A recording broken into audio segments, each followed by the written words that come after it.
گھوڑوں کو پہنائے گئے وہ صحیح سے یہ کام تاکہ لوہوں کی سنیں لگے۔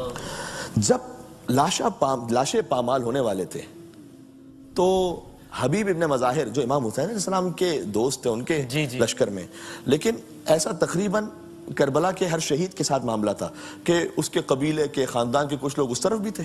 صحیح ہے۔ تو حبیب کا قبیلہ آ گیا، کہا دیکھو اب ہم حبیب کا لاشا نہیں پامال ہونے دیں گے۔ بے شک ہمارا اختلاف تھا، جو بھی ہمارے قبیلے سے لاش کی برمدی نہیں ہونے دیں گے۔ اچھا عمر ساتھ نے کہا لے جاؤ حبیب کا لاشا لے جاؤ۔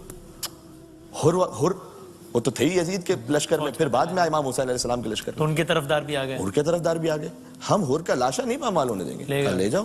پامال نہیں ہوا۔ ایک ایک شہید کا وارث آتا گیا اور اپنے اپنے شہیدوں کے لاشوں کو لے جاتا گیا۔ ایک بہن در خیمہ سے دیکھ رہی تھی کہ کوئی میرے بھائی کا بھی تو وارث آئے گا نا، کوئی تو آئے گا جو آگے کہے گا کہ یہ ایک سید کا لاشا ہے، یہ ایک مظلوم کا لاشا ہے، یہ رسول کے نواسے کا لاشا ہے، یہ جگر گوشہ بطول کا لاشا، کوئی تو ہوگا 30,000 کے لشکر میں جو یہ کہے گا کہ تم نے حسین کو 3 دن کا بھوکا پیاسا مار دیا، لیکن اب میں یہ نہیں برداشت کر سکتا کہ تم گھوڑوں کی ٹاپوں کو حسین کے سینے سے کچل کر پامال کر دو لاشا، میں یہ نہیں کر سکتا۔ ایک لاشا رہ گیا جس کا اٹھانے والا کوئی نہیں تھا، یہ غربت حسین ابن علی، اور دائیں طرف کے گھوڑے بائیں طرف دوڑ گئے، بائیں طرف کے گھوڑے دائیں طرف، شبیر تھا پامالی کی زد پر۔ تو گھوڑوں کی ٹاپوں تلے حسین کا لاشا پامال ہوتا رہا۔ اب میں تو چشم تصور سے یہ سوچ ہی سکتا ہوں کہ شہزادی نے تو یقیناً مدینے کا رخ کر کے کہا ہوگا نا السلام علیکہ یا رسول اللہ، نانا آپ کے سینے پر حسین، اپنے سینے پر آپ حسین کو سلاتے تھے اور آج آپ کا حسین ہے اور گھوڑوں کی ٹاپوں تلے پامال ہو رہا ہے۔ اللہ سبحانہ و تعالیٰ سے بس یہ دعا ہے کہ اس ذکر امام حسین کے صدقے میں، ان آنسوؤں کے صدقے میں قلب رسول اللہ صلی اللہ علیہ وآلہ وسلم کو ہم سے راضی و خوشنود فرمائے۔ دامن میں آگ لگی ہوئی تھی۔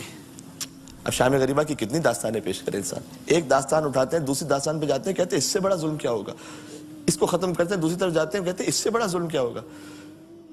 وسیم بھائی، ناظرین ہیں، کروڑوں ناظرین دیکھ رہے ہوں گے، اللہ نے آپ کو بیٹیاں عطا کی ہوں گی، انشاءاللہ سب کی بیٹیوں کو حسین کی بیٹی کے صدقے میں سلامت رکھیں۔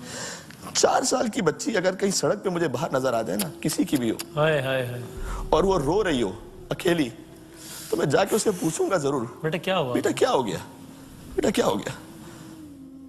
میں اس کو جا کے تماچا نہیں ماروں گا۔ اگر اللہ نہ کرے اس بچی کے دامن میں آگ لگی ہو نا، تو میں اپنا سب کچھ چھوڑ دوں گا، چاہے وہ بچی ایسی ہے کہ مجھے نہیں پتا کس کی بچی ہو۔